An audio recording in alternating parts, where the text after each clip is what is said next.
നമുക്കെല്ലാവർക്കും ചേർന്ന് 1-ാം സങ്കീർത്തനം ചേർന്ന് വായിച്ച് ദൈവത്തെ മഹത്വപ്പെടുത്താൻ ചുരുക്കം ചില വാക്യങ്ങൾ മാത്രമേ ഉള്ളതിനാൽ നമുക്ക് എല്ലാവർക്കും 1-ാം സങ്കീർത്തനം ചേർന്ന് വായിക്കാം.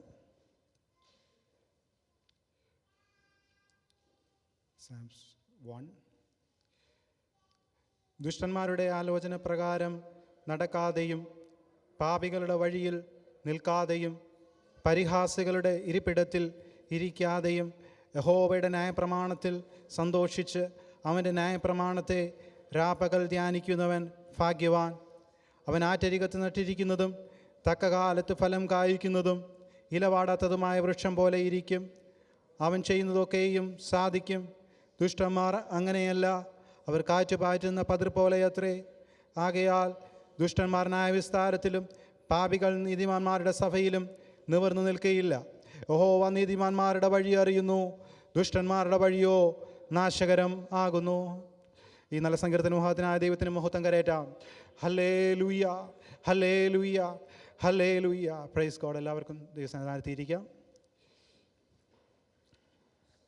ദൈവനാമത്തിന് മഹത്വം ഉണ്ടാകട്ടെ. ഈ വിശുദ്ധ പകൽക്കാലം ദൈവത്തെ ആത്മാവിലും സത്യത്തിലും ആരാധിപ്പാൻ ദൈവം നമ്മളെ ഏവരെയും ദൈവസന്നിധിയിൽ കൂട്ടിവരുത്തിയതിനായി സ്തോത്രം ചെയ്യുന്നു. ദൈവം നമുക്ക് ദൈവത്തെ ആരാധിപ്പാൻ നൽകുന്ന എല്ലാ വിലയേറിയ അവസരങ്ങൾക്കുമായി ദൈവത്തെ നന്ദി ഹൃദയത്തോടെ സ്തുതിക്കുന്നു, സ്തോത്രം ചെയ്യുന്നു. ദൈവം നമ്മുടെ ജീവിതത്തിൽ വൻകാര്യങ്ങൾ ചെയ്തു എന്ന് പിന്നെയും പ്രസ്താവിക്കത്തക്ക രീതിയിൽ ദൈവം നമ്മളെ ദൈവസന്നിധിയിലേക്ക് പിന്നെയും ആനയിച്ച വൻകൃപകൾക്കായി സ്തോത്രം ചെയ്യുന്നു. പാട്ടൊക്കെ പാടി ദൈവത്തെ മഹത്വപ്പെടുത്തുവാൻ ആരാധനയുടേതായ നല്ല സന്ദർഭങ്ങളൊക്കെ ദൈവം നമുക്ക് നൽകിയല്ലോ. സങ്കീർത്തന ഭാഗങ്ങൾ ഒക്കെ വായിപ്പാൻ ദൈവം നമ്മളെ ശക്തീകരിച്ചല്ലോ. 1-ാം സങ്കീർത്തനം ആണ് നമ്മൾ വായിച്ചത്.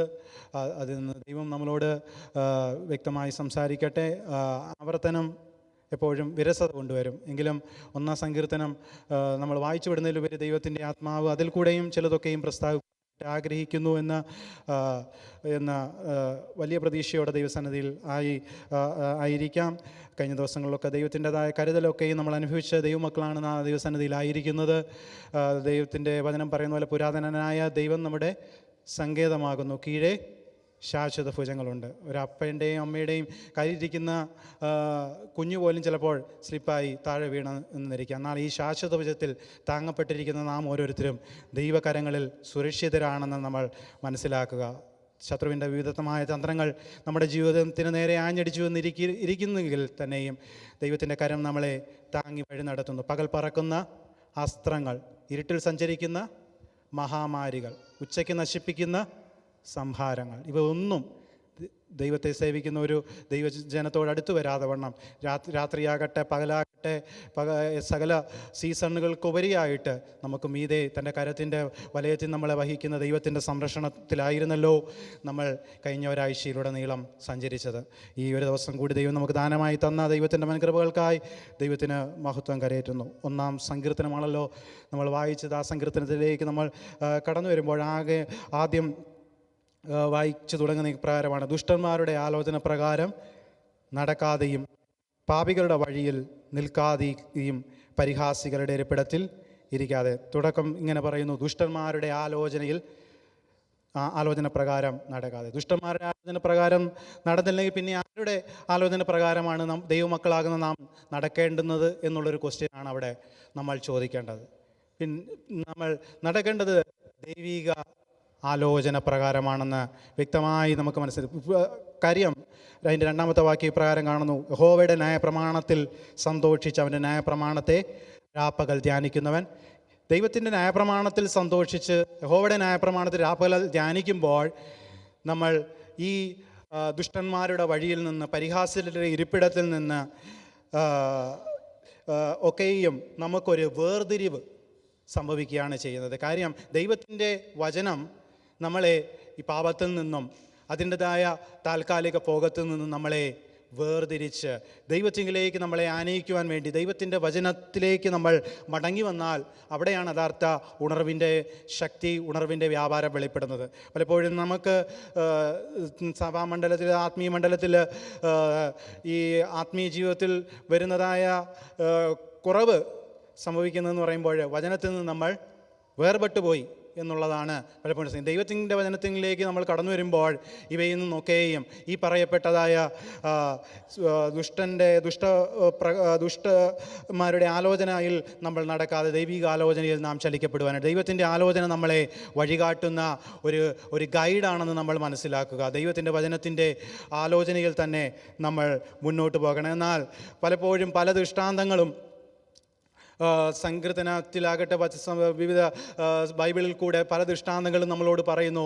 ദൈവത്തിൻ്റെ ദുഷ്ടന്മാരുടെ ആലോചന പ്രകാരം നടന്ന വഴി പലരും പോയവരെക്കുറിച്ചും ദൈവിക ആലോചനയിൽ നിന്നും വേർപെട്ട് ദുഷ്ടാലോചനയിൽ സഞ്ചരിച്ചത് മുഖാന്തരം ദൈവജനമെന്ന് പറയുന്നവർക്ക് സംഭവിച്ചതായ ആ മൂല്യച്യുതികളൊക്കെയും ദൈവിക വചനത്തിൽ നിന്നും നമുക്ക് കാണുവാൻ സാധിക്കും. ദൈവം ദുഷ്ടന്മാരുടെ ആലോചനയിൽ നമ്മൾ നടക്കരുതെന്ന് പറയുമ്പോൾ ദൈവം നമ്മളെക്കുറിച്ച് ആഗ്രഹിക്കുന്നത് ദൈവത്തിൻ്റെ ആലോചനയിൽ നമ്മൾ നടക്കണമെന്നുള്ളതാണ്.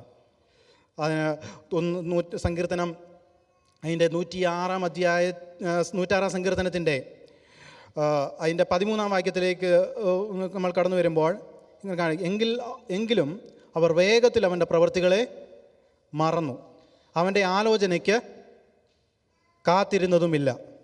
അവർ അപേക്ഷിച്ചത് അവൻ അവർക്ക് കൊടുത്തു, എങ്കിലും അവരുടെ പ്രാണന് അത് 15 വാക്യത്തിലേക്ക് വരുന്നു. 15 വാക്യത്തിൽ പ്രാരം കാണുന്നു, അവർ അപേക്ഷിച്ചത് അവൻ അവർക്ക് കൊടുത്തു, എങ്കിലും അവരുടെ പ്രാണന് ക്ഷയം അയച്ചു. അതിൻ്റെ മുന്നോട്ടുള്ളതായ വാക്യങ്ങളൊക്കെ വായിച്ചു പോകുന്നതിന് 43 വാക്യത്തിലേക്ക് കടന്നു വരുമ്പോൾ ഇപ്രകാരം കാണുന്നു, പലപ്പോഴും അവൻ അവരെ വിടുവിച്ചു, എങ്കിലും അവർ തങ്ങളുടെ ആലോചനയാൽ അവനോട് മത്സരിച്ചു, തങ്ങളുടെ അകൃത്യ നിമിത്തം അധോഗതി പ്രാപിച്ചു എന്ന് കാണുന്നു. നമ്മളവിടെ വായിച്ചത് 13 വാക്യത്തിൽ കണ്ടത്, എങ്കിലും അവർ വേഗത്തിൽ അവൻ്റെ പ്രവൃത്തികളെ മറന്നു കളഞ്ഞു, അവൻ്റെ ആലോചനയ്ക്ക് കാത്തിരുന്നതുമില്ല. ദൈവത്തിൻ്റെ ആലോചനയിൽ നിന്നും നമ്മൾ വേർപെട്ടു പോകുമ്പോൾ പലപ്പോഴും നമ്മൾ ദുഷ്ടിയ ആലോചനയിൽ കുടുങ്ങപ്പെടുന്നു. എന്ത് സംഭവിക്കുന്നു അവിടെ? അതാണ് അതിൻ്റെ അനന്തരഫലമാണ് 15 വാക്യത്തിൽ കണ്ടത്. അവർ അപേക്ഷിച്ചത് അവൻ അവർക്ക് കൊടുത്തു, എങ്കിലും അവൻ അവരുടെ പ്രാണന് ക്ഷയം അയച്ചു. ദൈവം നമ്മളുടെ ജീവിതത്തിൽ നമ്മൾ ആഗ്രഹിക്കുന്നതൊക്കെ നമുക്ക് ലഭിക്കുന്നത് ദൈവം നമ്മൾ കാണിക്കുന്നതായ ഒരു ഫേവറോ അല്ലെങ്കിൽ മറ്റ് ദൈവം നമ്മളിൽ സന്തോഷിക്കുന്നു എന്നുള്ളത് ഒരു മാനദണ്ഡം ഒരിക്കലുമല്ല എന്ന് ദൈവം മക്കൾ മനസ്സിലാക്കുക.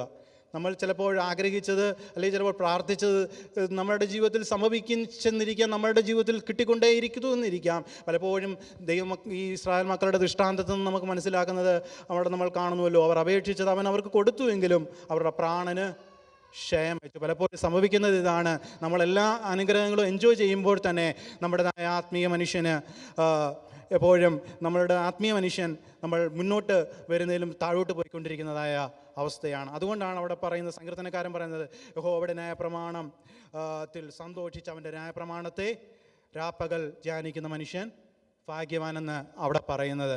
കാര്യം യേശു തന്നെ പറഞ്ഞു, മനുഷ്യൻ അപ്പം കൊണ്ട് മാത്രമല്ല ദൈവത്തിൻ്റെ തിരുവായിൽ മൊഴിയുന്ന എല്ലാ വചനങ്ങൾ കൊണ്ടുമാണ് ജീവിക്കുന്നത്. കാര്യം നമ്മുടേതായ ആഹാരം കഴിക്കുമ്പോൾ നമ്മൾ പുഷ്ടിപ്പെടുന്നത് നമ്മുടെ ശരീരമാണ്.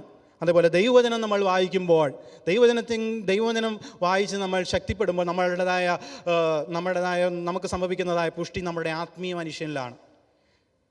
മരുഭൂമിയിൽ ജനം മന്ന ഭക്ഷിച്ചു, അവർ മരുഭൂമിയിൽ മരിച്ചുപോയി.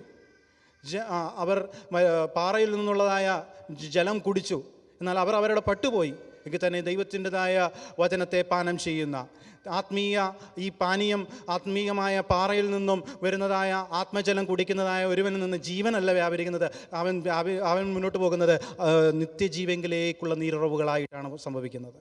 ആ നിത്യജീവനിലേക്ക് നമ്മൾ കഴിക്കുകയും കുടിക്കുകയും ചെയ്യുന്നതിലൂടെ നമുക്ക് ജീവൻ നമ്മളിൽ പുഷ്ടി വരുത്തുന്നു, ശാരീരികമായ പുഷ്ടി വരുത്തുന്നതിന് വേണ്ടി ആത്മീയമായി നമ്മൾ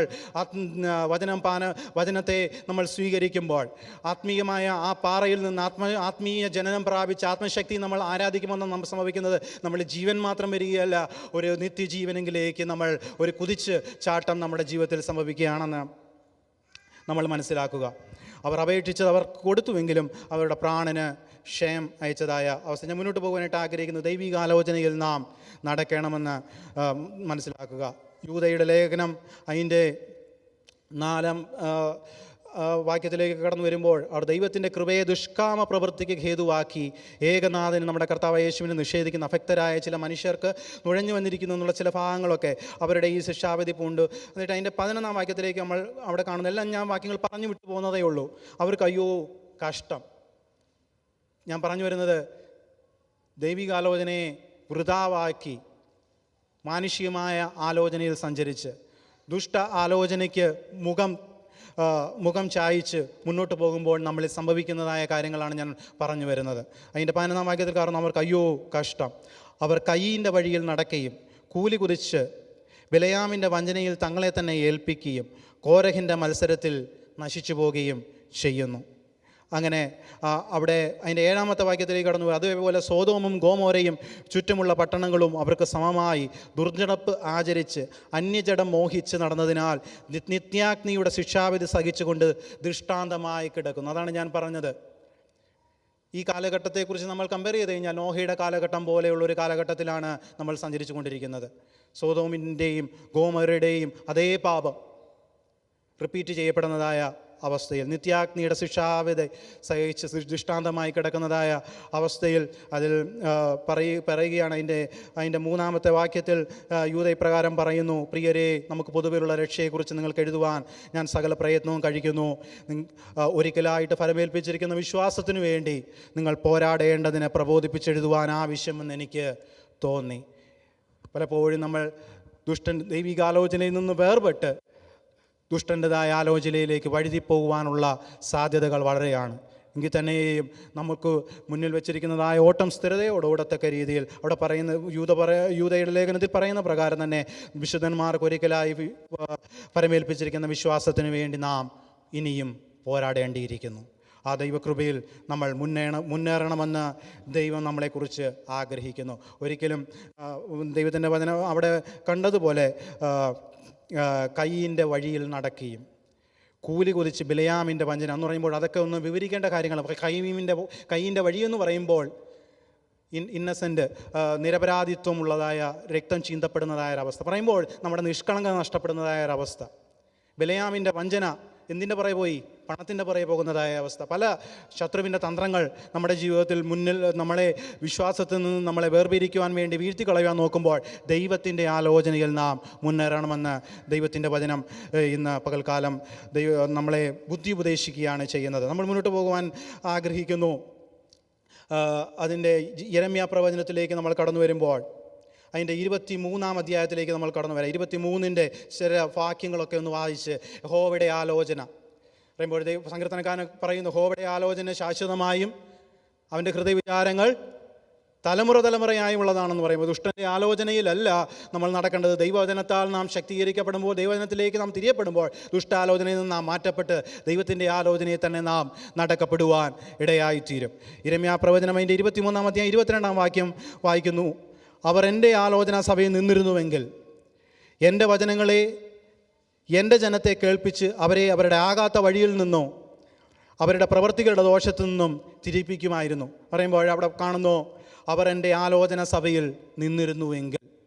പലപ്പോഴും ദൈവം നമ്മളെ ശോധന ചെയ്യുന്നതായ സമയത്ത്, ദൈവം നമ്മളെ തൂക്കി നോക്കുന്നതായ സമയത്ത് നമ്മളെക്കുറിച്ചും ചിലപ്പം ദൈവം നമ്മളോട് പറയുന്നതായിരിക്കും, അവർ എൻ്റെ ആലോചനാ സഭയിൽ നിന്നിരുന്നുവെങ്കിൽ എന്ന് ദൈവം നമ്മളെക്കുറിച്ച് പലപ്പോഴും പറയുന്നതായ അവസ്ഥയുണ്ട്. അതിൻ്റെ 24-ാം വാക്യത്തിലേക്ക് കടന്നു വരുമ്പോൾ വായിക്കും, ഞാൻ കാണാതെ വണ്ണം ആർക്കെങ്കിലും മറയത്ത് ഒളിപ്പാൻ കഴിയുമോ എന്ന് യഹോവയുടെ അരുളപ്പാട്. ഞാൻ ആകാശവും ഭൂമിയും നിറഞ്ഞു നിൽക്കുന്നവനല്ലയോ പറയുമ്പോൾ ദൈവത്തിനെ നമുക്ക് ഒരിടത്തും കണ്ടെയ്ൻ ചെയ്യാൻ കഴിയുകയില്ല.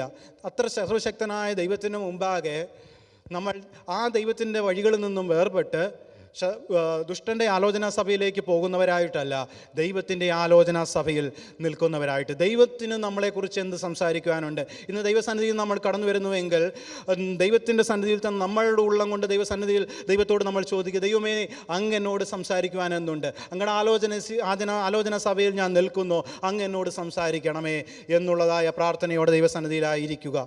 അന്നേരം ദൈവത്തിൻ്റെ വചനം നമ്മളോട് സംസാരിക്കുവാൻ തുടങ്ങും. അതാണ് 29-ാം വാക്യത്തിൽ നമ്മൾ വായിക്കുന്നത്. യിരെമ്യാവ് 23-ൻ്റെ 29-ാം വാക്യത്തിൽ വായിക്കുന്നു, എൻ്റെ വചനം തീ പോലെയും പാറയെ തകർക്കുന്ന ചുറ്റിക പോലെയും അല്ലയോ എന്ന് യഹോവയുടെ അരുളപ്പാട്.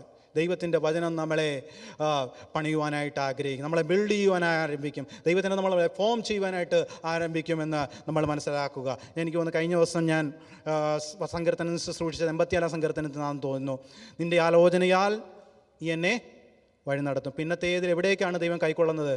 മഹത്വത്തിലേക്ക് കൈക്കൊള്ളും. നമ്മുടെ ദൈവത്തിൻ്റെ ആലോചനയിൽ നടക്കുമ്പോഴുള്ള പ്രത്യേകത, നമ്മൾ നാശത്തിലേക്കല്ല പോകുന്നത്, വിശ്വസിച്ച് ജീവരക്ഷ പ്രാപിക്കുന്നവരുടെ കൂട്ടത്തിലാണ്, നമ്മൾ നിത്യജീവനത്തിലേക്ക് മഹത്വത്തിലേക്ക് നയിക്കപ്പെടുന്നവരുടെ കൂട്ടത്തിലാണ് നമ്മൾ ആയിരിക്കുന്നതെന്ന് മനസ്സിലാക്കുക. നമ്മുടെ ജീവിതത്തിൽ നാശമല്ല സംഭവിക്കുന്നത്, ദൈവത്തിൻ്റെതായ മഹത്വം നമ്മുടെ മേൽ വെളിപ്പെടുമെന്ന് നമ്മൾ മനസ്സിലാക്കുക. ദൈവത്തിൻ്റെതായ ആലോചനയിൽ നമ്മൾ മുന്നേറണമെന്നും നമ്മൾ മനസ്സിലാക്കുക. ഞാൻ തുടക്കം കുറിച്ച് ആ സങ്കീർത്തനത്തിൻ്റെ ഒന്നാമത്തെ ഒരു വാക്യം മാത്രമേ എടുത്തുള്ളൂ. കാര്യം ദൈവത്തിൻ്റെ വചനം ഒരിടത്തുനിന്ന് തൊട്ട് കഴിഞ്ഞാൽ അതിനെ കണക്റ്റ് ചെയ്ത് അതിനപ്പുറത്തതായ ആഴമേറിയ ആഴങ്ങൾ നമുക്ക് മനസ്സിലാവാൻ സാധിക്കും. ഞാൻ ചിലപ്പോൾ 52 ആഴ്ച ഇവിടെ നിന്ന് പറയുന്നതായ ഒരു വാക്യത്തിൽ നിന്നായിരിക്കാം ഒരു വാക്യത്തിൻ്റെതായ വിവിധമായ ഭേദാഭേദങ്ങളുണ്ട്. അതാണ് ദൈവവചനത്തിൻ്റെതായ പ്രത്യേകത എന്ന് നമ്മൾ മനസ്സിലാക്കുക. അതിൻ്റെ മൂന്നാമത്തെ വാക്യം നമ്മൾ വായിച്ച സങ്കീർത്തനവാദന 3-ാമത്തെ വാക്യത്തിലേക്ക് കടന്നു വരുമ്പോൾ, അവൻ ആറ്റിരിക്കത്ത് നട്ടിരിക്കുന്നതും തക്ക കാലത്ത് ഫലം കായ്ക്കുന്നതും ഇലപാടാത്തതുമായ വൃക്ഷം പോലെ ഇരിക്കും. ദൈവത്തിൻ്റെതായ വചനത്തിൽ ദൈവത്തിൻ്റെ ആലോചന കേട്ട് ദൈവത്തിൻ്റെ വചനത്തെ അനുസരിച്ച് മുന്നോട്ട് പോകുന്നതായ ഒരു മനുഷ്യൻ്റെതായ പ്രത്യേകതയാണ് അവർക്കുള്ളതായ ആ പുഷ്ടി, അവർക്കുള്ളത് നട്ടിരിക്കുന്നത് തക്ക കാലത്ത് ഫലം എന്ന് പറയുമ്പോൾ ഒരു ഫ്രൂട്ട്ഫുൾനെസ് അങ്ങനെയുള്ള ഒരു മനുഷ്യൻ്റെതായ ജീവിതത്തിൽ കാണുവാൻ സാധിക്കും. യിരെമ്യാ പ്രവചനത്തിലേക്ക് തന്നെ കടന്നു വരാം. യിരെമ്യാ പ്രവചനം അതിൻ്റെ 17-ാം അധ്യായത്തിൻ്റെ 7-ാം അധ്യായത്തിൽ കാണുന്നത്, യഹോവയിൽ ആശ്രയിക്കുകയും യഹോവ തന്നെ ആശ്രയമായിരിക്കുകയും ചെയ്യുന്ന മനുഷ്യൻ ഭാഗ്യവാൻ.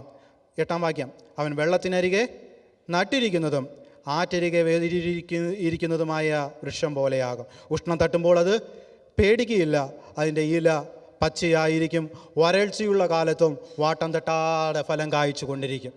ദൈവത്തിൻ്റെ വചനത്തിൽ രാപ്പകൽ ധ്യാനിക്കുമ്പോൾ ആത്മപാനീയത്തിൽ നിന്നും പാനം ചെയ്ത് ദൈവത്തെ ആത്മാവിലെ സത്യം ആരാധിച്ച് മുന്നോട്ട് പോകുമ്പോൾ നമ്മൾ ഫലം കായ്ക്കുന്നവരായിത്തീരും. ദൈവത്തിൻ്റെതായ പ്രവൃത്തി നമ്മുടെ മേൽ. അതിൻ്റെ മുന്നിലുള്ള വാക്യം 5-ാമത്തെ വാക്യത്തിൽ കാണുന്നു, മനുഷ്യരിൽ ആശ്രയിച്ച് ജഡത്തെ തൻ്റെ ഭുജമാക്കി ഹൃദയം കൊണ്ട് യഹോവയെ വിട്ടുമാറുന്ന മനുഷ്യൻ ശപിക്കപ്പെട്ടവൻ.